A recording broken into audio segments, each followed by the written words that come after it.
अस्सलाम वालेकुम my YouTube family. उम्मीद करती हूँ कि आप लोग खैरियत से होंगे। आज की इस वीडियो में मैं आपके लिए माश की दाल की रेसिपी लेकर आई हूँ। बहुत ही मज़ेदार ये तैयार होगी। आपने वीडियो को फुल वॉच करना है और चैनल को भी सब्सक्राइब करना है। सबसे पहले मैंने यहाँ पे ऑयल डाल दिया है 2 चम्मच। उसके बाद एक बड़े साइज़ की प्याज को मैंने ग्राइंडर कर लिया था। अब प्याज को जो है मैं थोड़ा सा फ्राई करूँगी और उसके बाद इसके अंदर अदरक लहसुन का 2 चम्मच पेस्ट ऐड कर लूँगी और इसे अब हम फ्राई करेंगे थोड़ा सा। फिर इसके बाद मैं टमाटर का पेस्ट ऐड कर लूँगी। टमाटर जो है मैंने 2 बड़े साइज़ के लिए थे।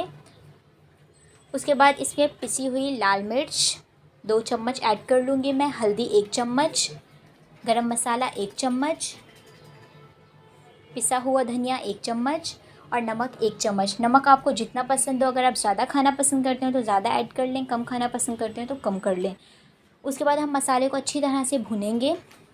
और माश की दाल जो है मैंने यहाँ पे 1 पाव ले ली थी और इसे 30 मिनट के लिए मैंने यहाँ पे पानी में भिगो दिया था। उसके बाद इसे अच्छी तरह से हम फ्राई करेंगे।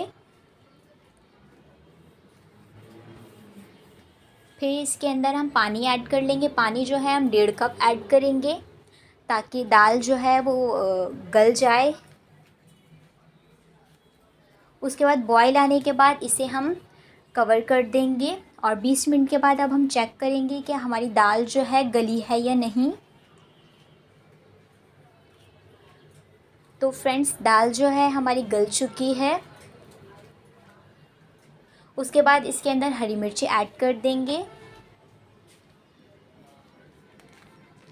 उसके बाद इसके अंदर हम हरा धनिया ऐड कर लेंगे। हरा धनिया जो है खानों की एक बात कह सकते हैं कि शान बढ़ा देता है। मुझे बहुत पसंद है हरा धनिया, इसलिए हर खाने में हरा धनिया लास्ट में ऐड करती हूँ।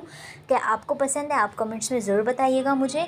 तो फ्रेंड्स, आप देख सकते हैं कि हमारे माश की दाल की रेसिपी तैयार है। अगर आपको वीडियो अच्छी लगी हो तो कमेंट्स में ज़रूर बताएं।